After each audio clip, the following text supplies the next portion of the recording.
All right, guys. So you guys obviously all know about today's news with us trading Calais Campbell. And, recently we learned that Yannick Ngakoue is going to be tagged and traded.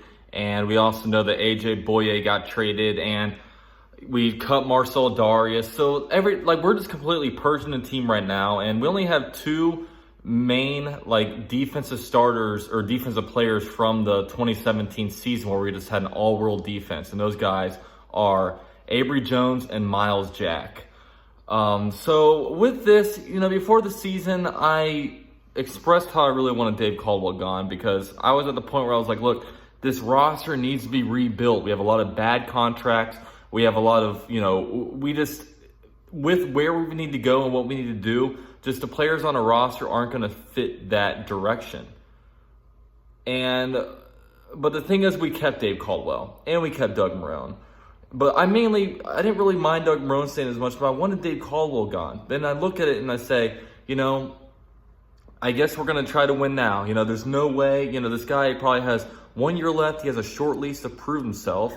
But with what Dave Caldwell has done, he is a winner in this whole entire thing. Dave Caldwell is an ultimate winner because now he gets to gut the roster. And next year when we are not very good, he has a built-in excuse that the roster is not good. So he's going to have another year to do his thing. And, when you look at Dave Caldwell, obviously there's some stuff that happened, with Tom Coughlin kind of interfering with different roster moves. And, you never know how much of an impact Tom Coughlin had just, with how much roster personnel he had control of. Like, how much input did he have in a draft? None of us, only the people in the building know that. As far as me, the fan, and you, the commenters, the fans, we can only speculate. Nobody really knows.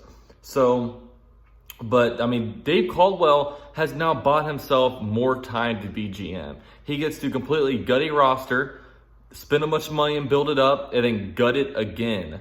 And it's amazing how he's able to do this. And the Jaguars now, the possibility can still be there that we could be good in 2020. There's some things that happen. Obviously, we have a lot of draft picks. If we just nail every single draft pick, we could potentially be good. You saw the Bills just last season. Their draft class was incredible. They got Ed Oliver with the first pick. They also had contributors like right tackle Cody Ford.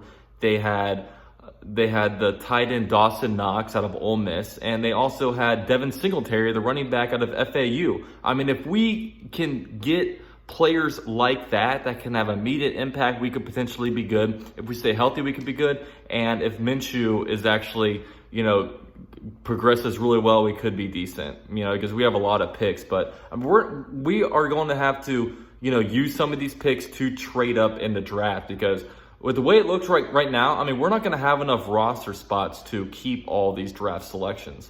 I've lost count of how many draft picks we have now.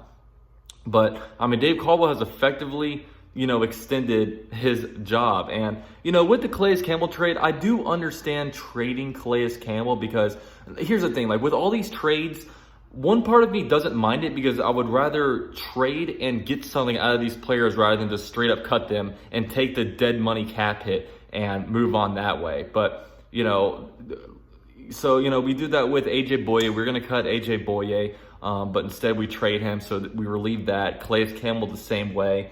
And there's going to be more to come. I think at least one of our linemen are going to go, whether it be left tackle Cam Robinson, left guard Andrew Norwell, or center Brandon Linder.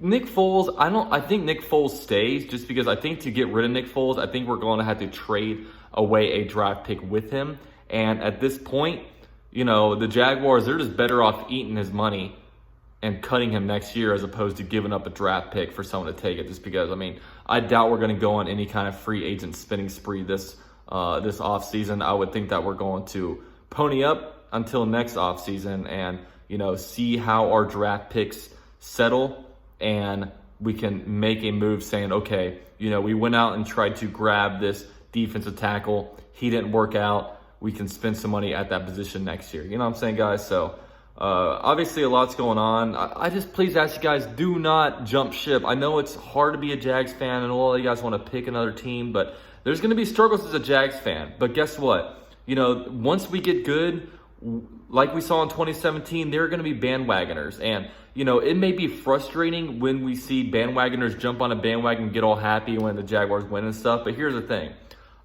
Us people like the people like me, big fans like me, and most of you guys that comment on my videos, like when the Jaguars are good and if the day comes where we win a Super Bowl, nobody will be happier than us. They can act like they're happy, but at the end of the day, us true fans that stuck through it all, we are going to, reap the rewards of, the happiness, and, nothing will be able to take that away from us. So stay on the bandwagon, don't jump ship, and we will get through this together. I will talk you guys through this. Hopefully that can be some kind of, a therapist for you guys, and you guys can be here and listen to me talk.